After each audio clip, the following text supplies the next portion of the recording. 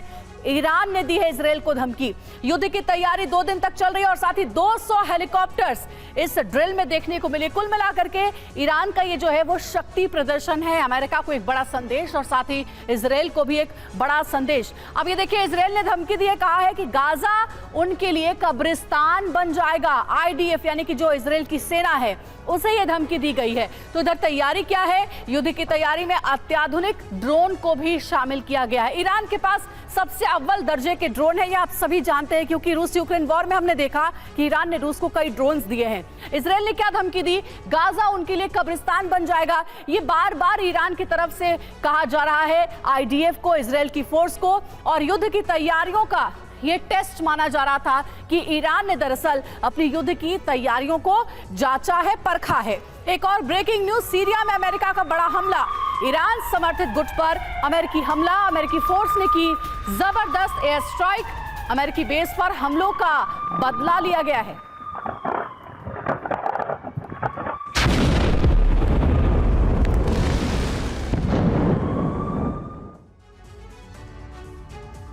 और अब आइए सीरिया में अमेरिकी कार्रवाई की डिटेल और इसके असर को भी हम समझते हैं। बिग वॉल पर सारी डिटेल्स आपके सामने रखेंगे। सबसे पहले हमला कहाँ हुआ? हमला हुआ पूर्वी सीरिया में। सीरिया में जो अमेरिकी स्ट्राइक की गई उससे जुड़ी जानकारी आपको दे रहे हैं। टारगेट पर कौन था? जाहिर है ईरान समर्थित लड़ाके टारगेट पर थे जहां पर यह हमला किया गया है। और एयर स्ट्राइक की वजह क्या रही? वजह दरअसल ये थी कि हाल ही में सीरिया और इराक में जो यूएस बेस कैंप थे वहां पर हमला किया गया था। इसी बात की बहुत खुन्नस थी अमेरिका को। नतीजा क्या निकला? अमेरिका और ईरान में तनाव और बढ़ गया है। सीरिया में जो अटैक हुआ है उसके बाद ईरान से अमेरिका का जो तनाव है वो बहुत ज्यादा बढ़ता नजर आ रहा है। आशंका क्या? यूएस ईरान टेंशन का असर क्या इजरायल युद्ध पर भी देखने को मिलेगा? ये सबसे बड़ी बात है जो कि निकलकर सामने आ रही है। और इस बीच देखिए, एक और अहम खबर सामने आ गई है। इजरायल और सीरिया बॉर्डर पर पहुंचा है TV9।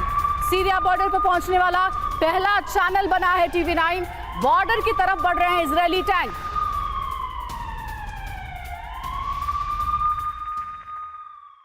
TV9 भारतवर्ष की टीम इस वक्त सीरिया बॉर्डर की तरफ जा रही है और सीरिया बॉर्डर की तरफ जाते हुए मुझे यहाँ पर देखिए कई सारे जो टैंक हैं वो दिखाई दे रहे हैं जो इनको उस बॉर्डर की तरफ मूव कराया जा रहा है। ये एक नया फ्रंट है जो इजराइल के लिए खुला है और ख़ास करके तब जब अमेरिका ने सीरिया में ईरान समर्थित गुटों पर अटैक किया है उसके बाद से लगातार इस जो मूवमेंट है वो दिखाई दे रही है।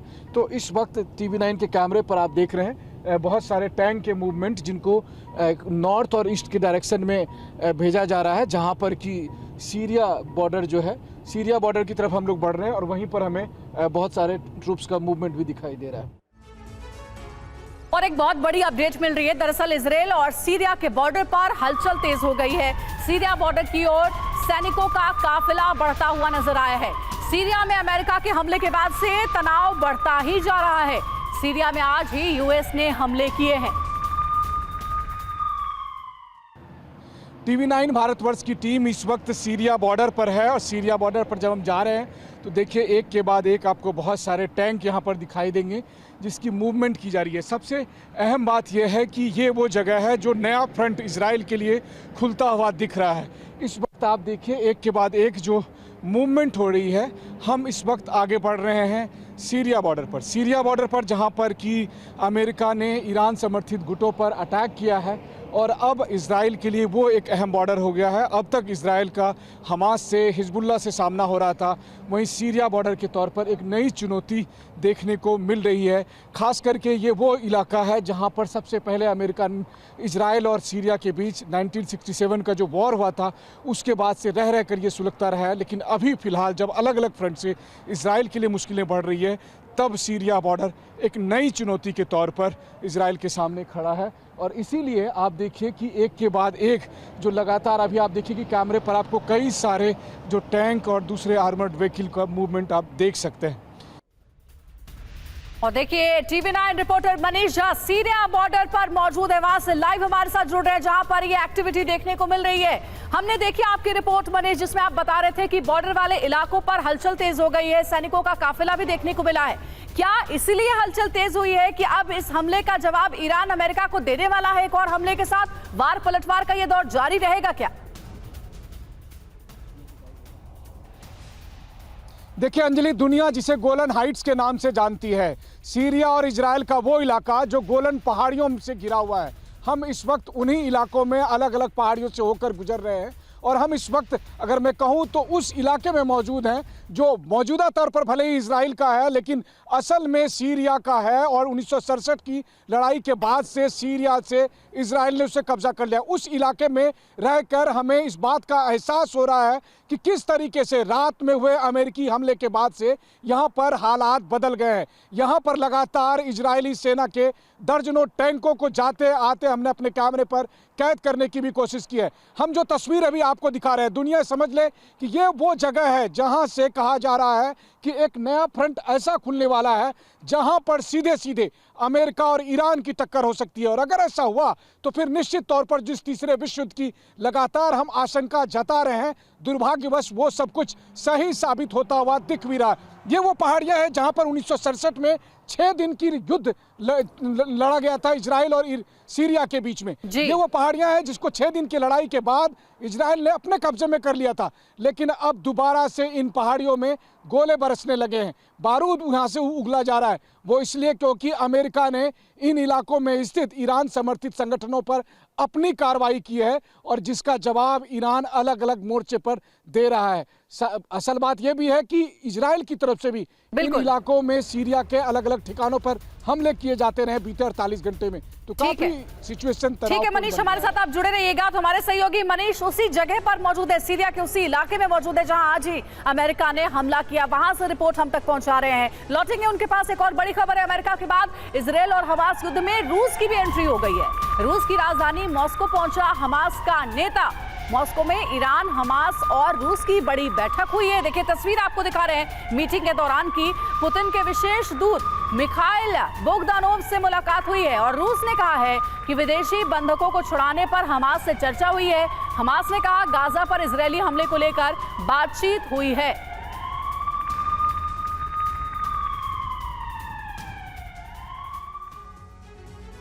एक और अहम खबर मिल रही है। हमास से रूस की हमदर्दी पर बड़ा सवाल उठने लगा है कि रूस के रुख से इजराइल परेशान है। इजराइल ने कहा यह आतंकवाद को मदद है, तो रूस कहता है कि हमास के हाथ 1400 इजरायली के खून से रंगे हुए हैं।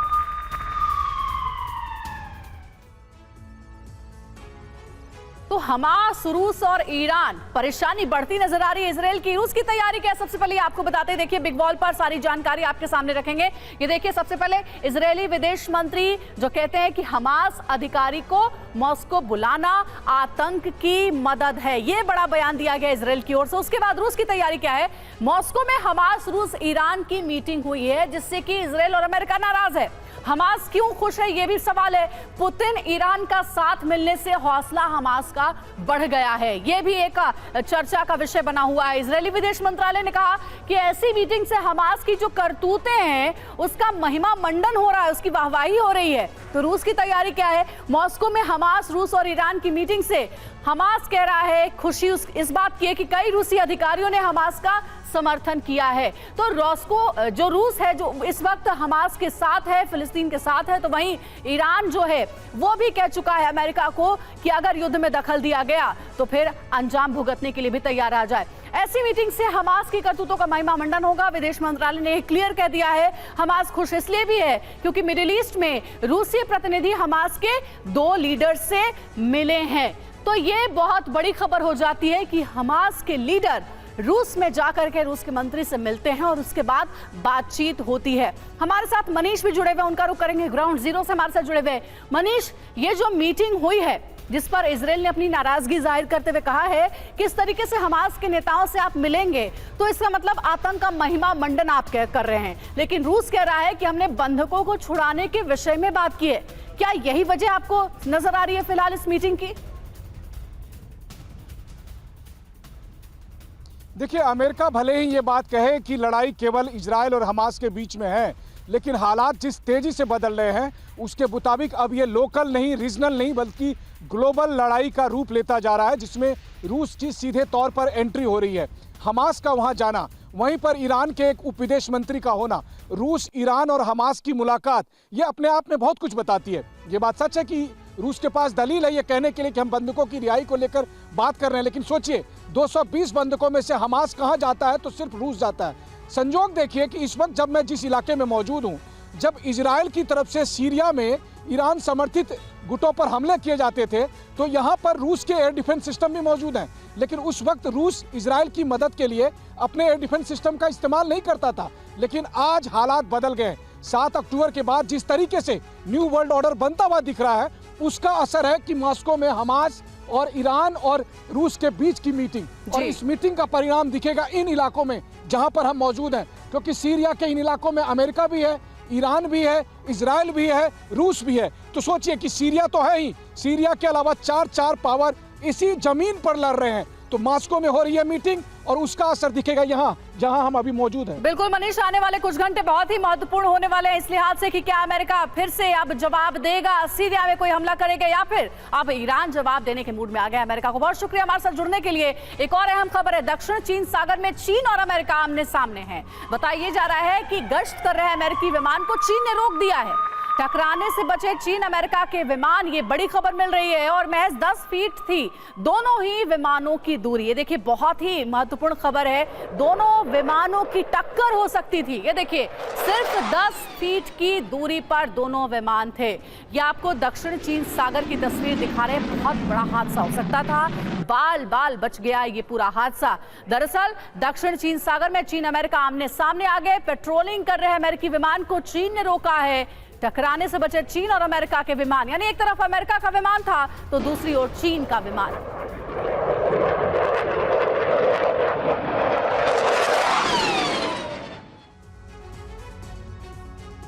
तो अमेरिका वर्सेस चीन, क्या ये विश्व युद्ध का सीन बनता हुआ नजर आ रहा है? ये सवाल इसलिए क्योंकि दक्षिण चीन सागर में चीन अमेरिका के विमान आमने सामने आ गए, जिसकी तस्वीरें भी हमने आपको दिखाई हैं।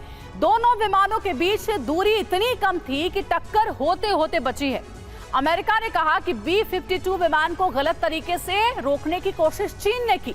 दोनों विमानों के बीच की दूरी महज 10 फीट थी। ये जानकारी अमेरिका की ओर से सामने आई और चीन के J-11 विमान के पायलट ने अमेरिकी विमान को रोकने की कोशिश की। तो चीन और अमेरिका का जो विमान है वो टकराने से बचा है। सिर्फ 10 फीट की दूरी पर ये दोनों ही विमान थे।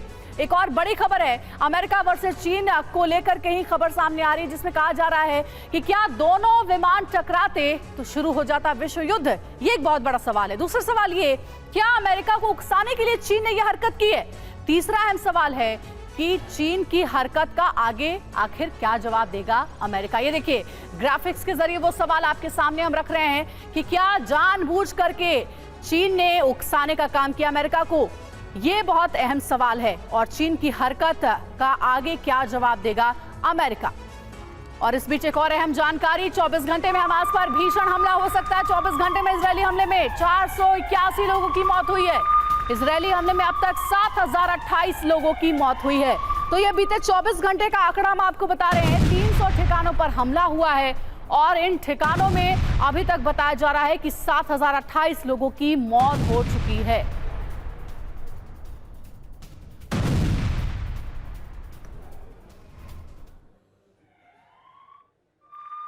और वहीं इजरायल के हमले में गाजा में बाल बाल बचा है एक परिवार। दरअसल हमले से 3 सेकंड पहले ही परिवार बंकर में पहुंचा। बंकर में जाने से 1 सेकंड बाद गिरा रॉकेट। हमले का वीडियो सीसीटीवी में कैद हुआ।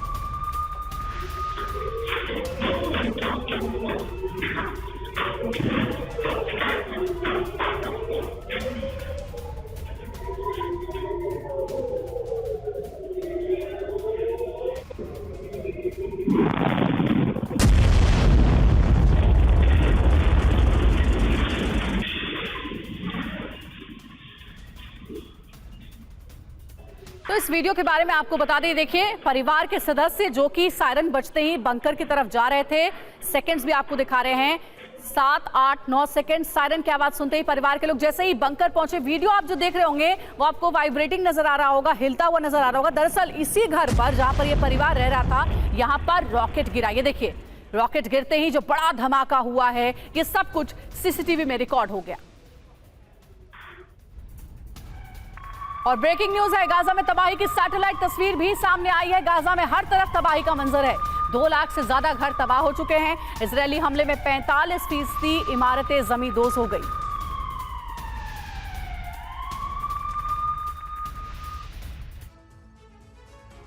और अब आपको सैटेलाइट तस्वीरों के जरिए हम बताते हैं कि गाजा में कितना विध्वंस अभी तक हुआ है। जो हमले हुए हैं उसमें हमास पर हमला, गाजा में विध्वंस कितना हुआ, ये देखिए आपके सामने हम रख रहे हैं वो पूरा डेटा। गाजा में जो विध्वंस हुआ है इसका डेटा है।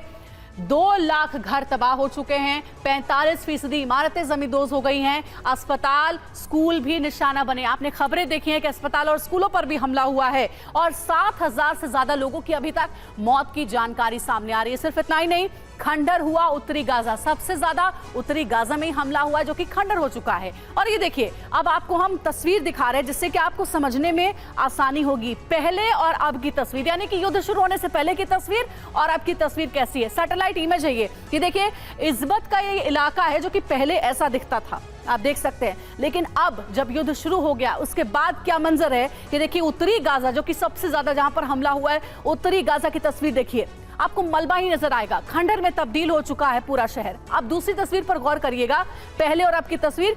ये अटात्रा की तस्वीर है जो कि गाजा में ही है। पहले ऐसा दिखता था अटात्रा, सैटेलाइट इमेज है, लेकिन अब देखिए क्या है, आपको कुछ भी नजर नहीं आ रहा होगा। जितनी भी इमारतें हैं सभी हमले में तबाह हो चुकी, बर्बाद हो चुकी है। और तस्वीर नंबर 3 पर भी गौर करिए, ये देखिए बेत हनून का इलाका है। पहले कैसा दिखता था और अब कैसा दिखता है। पहले देखिए आपको घनी आबादी नजर आ रही होगी सैटेलाइट इमेज में, लेकिन अब का हाल क्या है, बहुत ही बुरा हाल है। विध्वंस की तस्वीरें हैं, चारों तरफ मलबा पसरा हुआ है, शहर खंडहर में तब्दील हो चुका है। तो ये हालात है, डेटा भी हमने आपको बताया और उसके बाद अभी गाजा की सूरत हाल क्या है युद्ध शुरू होने के बाद, ये भी हमने आपको बताई है। एक और बड़ी खबर इस बीच, हमास के हमले के बाद इजरायल में हथियारों की होड़ मची है। हमास से खुद मुकाबला करने को तैयार है इजरायली लोग। बहुत बड़ी जानकारी है, 1 लाख लोगों का बंदूक के लाइसेंस के लिए आवेदन आया है। 7 अक्टूबर से अब तक 1 लाख आवेदन आ चुके हैं। नेतन्याहू ने भी हथियार उठाने की अपील की थी।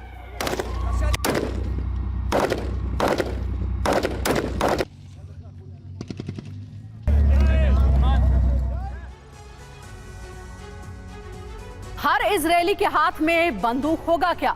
हमास से मुकाबले के लिए इजरायली जनता क्योंकि तैयार है। बिग वॉल पर देखिए सारी डिटेल्स आपके सामने रख रहे हैं। इजरायल की जनता कह रही है कि हमास से लड़ने के लिए हम भी तैयार हैं। हमास से जंग में उतरना चाहते हैं इजरायल के लोग। ये इसीलिए कहा जा रहा है क्योंकि हमले के बाद इजरायल में अचानक से बंदूकों की मांग बढ़ गई है। 7 अक्टूबर को जो पहला हमला हुआ था, 7 अक्टूबर से अब तक बंदूकों के लिए 1 लाख लोगों ने एप्लीकेशन दिया है, आवेदन दिया है।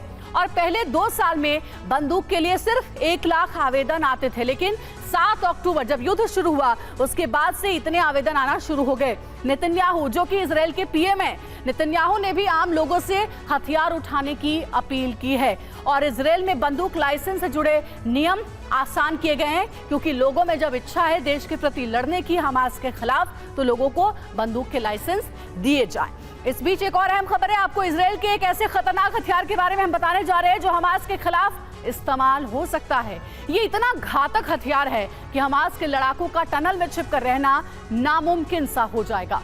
हमास के टनल में तबाही मचाने की जो रणनीति है उसके बारे में आपको बताने जा रहे हैं। इजरायल का सबसे खतरनाक हथियार इस्तेमाल करने की तैयारी है। इजरायल टनल में स्पंज बॉम्ब से करेगा हमला। ये देखिए स्पंज बॉम्ब, ये आपने अभी तक नहीं सुना होगा लेकिन अब आपको स्पंज बॉम्ब भी सुनने को मिल रहा है। दरअसल हमास के लड़ाकों का टनल में छिपकर रहना इससे मुश्किल हो जाएगा। तो देखिए टनल में तबाही मचाने की रणनीति है। स्पंज बॉम्ब का इस्तेमाल करने की तैयारी हमास कर रहा है। कहा जा रहा है कि बेहद घातक हथियार है जिससे कि अब आईडीएफ पर हमला करने की रणनीति हमास बना रहा है। देखिए अलग अलग तरकीबें अपनाई जा रही हैं इस युद्ध में एक दूसरे को पछाड़ने की। आईडीएफ भी स्ट्रॉन्ग स्ट्रेटेजी के साथ मैदान में उतर रहा है कि जो टनल है हमास की सबसे बड़ी ताकत, उसे खत्म कर दिया जाए, उसे बर्बाद कर दिया जाए। तो हमास के पास है उसका पलटवार स्पंज बॉम्ब। आपको बताते हैं कि स्पंज बॉम्ब की खासियत क्या है और ये कैसे काम करता है। टेरर टनल का काल, स्पंज बॉम्ब विकराल। देखिए सबसे पहले पिन हटाते ही 2 केमिकल आपस में मिल जाएंगे। खबर यह भी है कि सैनिक बॉम्ब को सुरंग में फेंककर दूर हट जाएंगे। अब तीसरी जानकारी, रासायनिक यानी कि केमिकल रिएक्शन होगा और सुरंग में फोम भर जाएगा। यह है स्पंज बॉम्ब। फोम की परत से सुरंग बंद हो जाएगा और हमास के लड़ाके वहां पर फंस जाएंगे। ये जो सोर्स है वो द सन का है जिसके हवाले से ये जानकारी दे रहे हैं। एक और जानकारी है, हमास के खिलाफ इजरायल का स्पंज बॉम्ब निर्णायक हथियार साबित हो सकता है। इसीलिए इजरायली सेना सुरंगों में स्पंज बॉम्ब का इस्तेमाल करने की प्लानिंग कर रही है। आपको बताते हैं कि इजरायली सेना की स्ट्रेटजी क्या है। सबसे पहले स्पंज बॉम्ब में क्या, बॉम्ब में 2 तरह के केमिकल हैं। कैसे ये काम करता है, बॉम्ब में एक पिन होता है, पिन हटाते ही जो केमिकल है वो आपस में मिल जाता है। क्यों खतरनाक है स्पंज बॉम्ब? केमिकल मिक्स होते ही सुरंग में फोम भर जाएगा। दुश्मन का सफाया कैसे होगा? स्पंज बॉम्ब से सुरंग ब्लॉक हो जाएगी और हमास लड़ाके छोटे छोटे टुकड़ों में बढ़ जाएंगे। तो देखिए बहुत बड़ी रणनीति है स्पंज बॉम्ब के जरिए आईडीएफ का मुकाबला करने की। रुक रहे हैं एक छोटे से ब्रेक के लिए। ब्रेक के उस पार भी खबरें जारी हैं। आप देखते रहिए टीवी 9 भारतवर्ष।